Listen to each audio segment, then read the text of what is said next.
Baik. Oke, berarti saya jelaskan lebih dulu tentang konsep apa itu penyakit rabies mungkin ya. Jadi supaya bisa lebih tergambar gitu. Iya. Nah, penyakit rabies ini itu adalah penyakit zoonosis, Pak. Iya. Penyakit yang ditularkan dari hewan ke manusia. Nah, dari sini kita bisa tangkap penularnya ini hewannya. Artinya yang harus segera divaksinasi hewannya. Karena penyakit ini tidak muncul dari manusia ke manusia, tapi dari hewan ke manusia.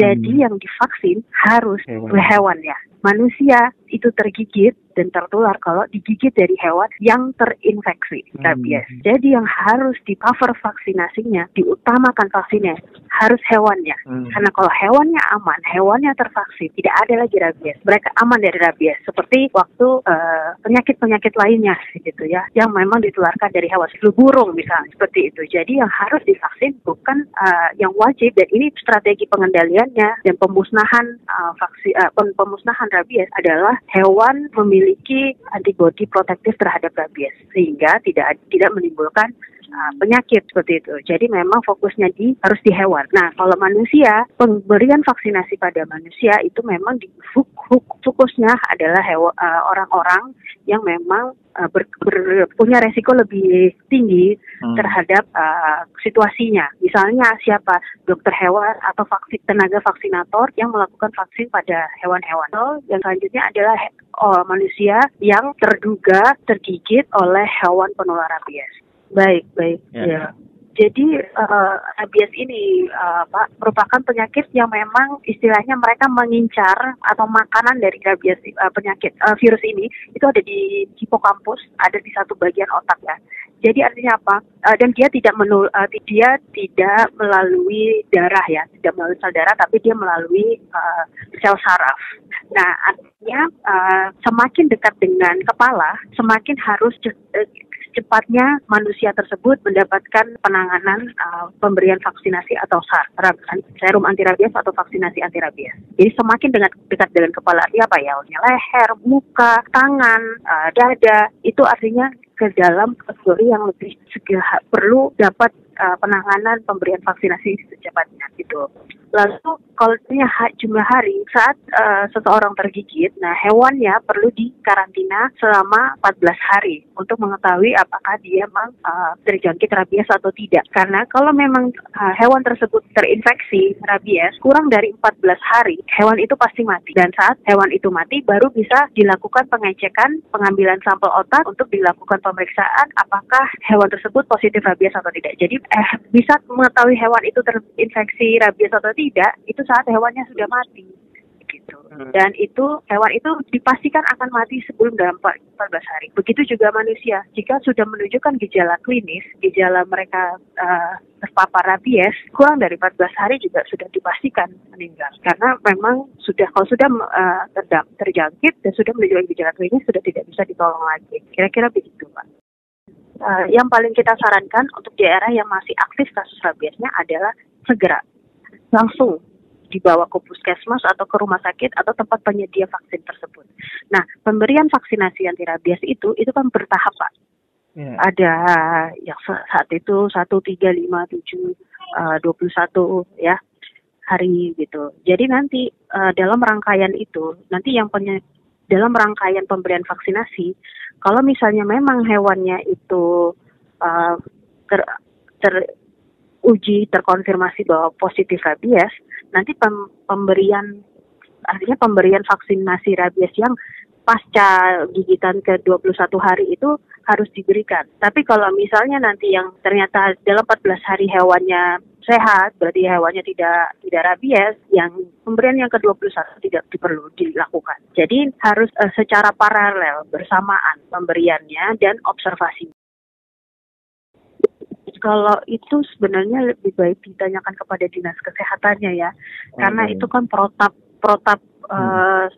penguburan, lalu seperti itu kan kebijakan dari masing-masing daerah, sama seperti kebijakan COVID kan, ada kebijakan nasional, ada kebijakan daerah, seperti kalau di NTT penguburan COVID untuk dipindahkan mayatnya, jenazahnya itu belum tentu bisa dalam 3 tahun, tapi ada wilayah lain 3 tahun setelah meninggal karena COVID bisa dipindahkan. Nah seperti itu. Jadi kembali itu tergantung dari kebijakan dari dan protap dari masing-masing ini.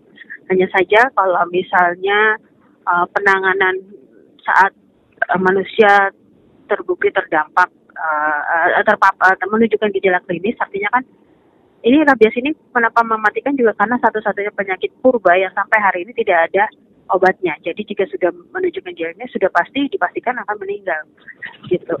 Dan untuk rabies ini sendiri, reproduksi virus itu ada di selain di otak, ada di kelenjar ludah.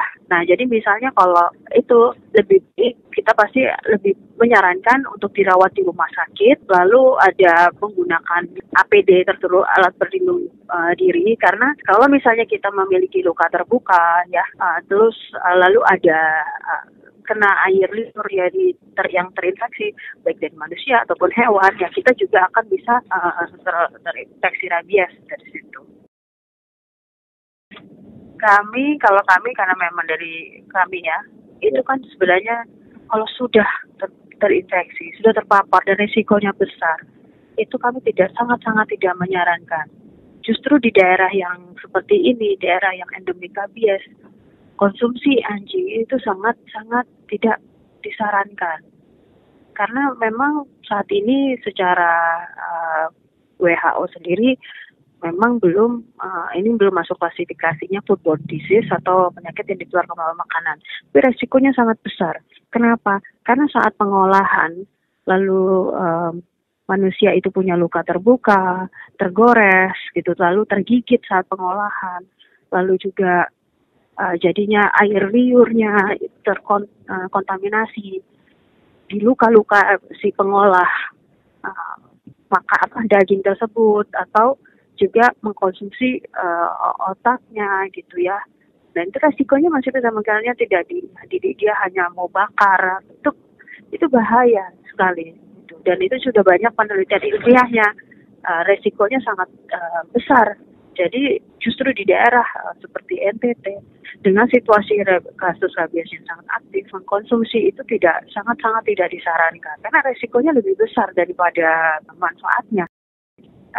Jadi begini Pak, kalau misalnya untuk itu kami juga sangat tidak merekomendasikan apapun karena risikonya lebih besar. Maksudnya ini kita berada di wilayah yang endemik rabies. Ini resikonya sangat besar. Jadi terpapar, dan kita kan yang kembalikan, kita ini tidak bisa tahu apakah hewan tersebut terkonfirmasi positif atau tidak kalau misalnya dia tidak dicek gitu ya, dikonfirmasi melalui pemeriksaan otak. Jadi karena kami dari Yayasan Kesejahteraan Hewan, kami sangat-sangat tidak merekomendasikan karena resikonya masih sangat-sangat besar.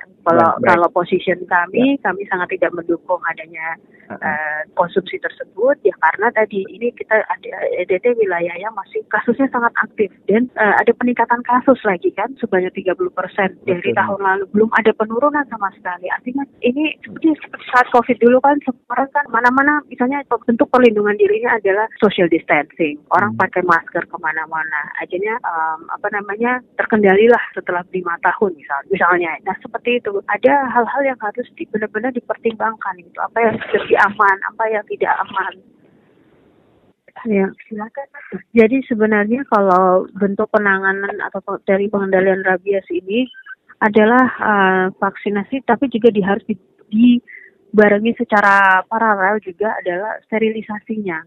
Gitu. Jadi harus program steril, program vaksin itu harus bersama-sama. Lalu sebenarnya yang paling masalah sebenarnya dalam implementasi vaksinasi di lapangan adalah masyarakatnya juga tidak bisa megang hewan peliharaannya sendiri. Artinya kan tidak ada nih ikatan dari pemilik dan hewan peliharaan. Jadi itu juga jadi kendala besar di lapangan. Menurut saya ini perlu banget masyarakat juga paham gitu. Kontribusinya mereka sangat besar. Dalam artian kalau mereka tidak juga bekerja sama nih dengan pihak dinas, pihak vaksinator untuk dapat divaksinasi hewannya, ini kan juga jadi masalah besar lain. Jadi menurut saya dua hal itu sih. Karena itu juga yang dilakukan di wilayah-wilayah lain. Apalagi kalau kita di NTT, masalah geografisnya kita kan juga cukup cukup besar ya, pegunungan, terus wilayah yang memang aksesnya sulit gitu. Jadi itu pasti akan menjadi kendala dari pihak vaksinator untuk dalam melakukan. Jadi mereka butuh waktu panjang untuk nyampe ke satu titik, ke satu wilayah, lalu sampai di sana tidak ada kendala untuk melakukan vaksinasi. Jadi itu sih yang perlu. Jadi ada kontrol populasinya melalui sterilisasi dan juga pemberian vaksinasi gitu. Ya, jadi kalau kondisi rabies kan memang meningkat ya. Kalau misalnya mendengarkan dari informasi dari Kepala Dinas Kesehatan Provinsi NTT sendiri, ada peningkatan kematian manusia di NTT dan juga peningkatan gigitan hewan penular rabies juga semakin tinggi. Kalau misalnya lihat grafiknya sendiri kan ada 31% ya kenaikannya. Nah, artinya apa? Artinya kan memang perlu evaluasi besar. Lalu juga perlu banyak sekali melibatkan stakeholders terkait. Menurut kami sendiri di Jan Domestik, apa yang sudah dilakukan oleh Dinas Peternakan Provinsi NTT saat ini sudah sangat baik, ya, sudah maksimal. Akan tetapi memang keterlibatan seluruh elemen masyarakat itu perlu, karena masih banyak juga kan yang didapatkan dan ditemui di lapangan, dilaporkan ada resistensi masyarakat yang tidak mau anjingnya divaksinasi. Lalu juga banyak juga masih ada gap atau kekosongan informasi publik gitu terkait apa yang bisa dilakukan saat manusia tergigit. Terus bagaimana proses mekanisme pelaporannya atau penanganan hewan dan juga penanganan manusia yang tergigit. Itu masih banyak gap terjadi di masyarakat. Artinya KIE atau komunikasi informasi edukasi itu harus lebih maksimal lagi. Nah, di sini kita dari Jan Domestik beberapa hari lalu melakukan semacam pembentukan jaringan komunitas, dan jaringan komunitas ini memang fungsinya itu melibatkan komponen komunitas, lalu juga kelompok seniman dan juga influencer untuk bisa mengoptimalisasi program edukasinya gitu. Karena sebenarnya kan harapannya memang rabies ini akan butuh waktu cukup lama untuk bisa dieliminasi atau diberantas di satu wilayah. Akan tapi sekarang kan target utamanya adalah bagaimana kita di NTT ini bisa mencapai 0 kematian pada manusia terutama.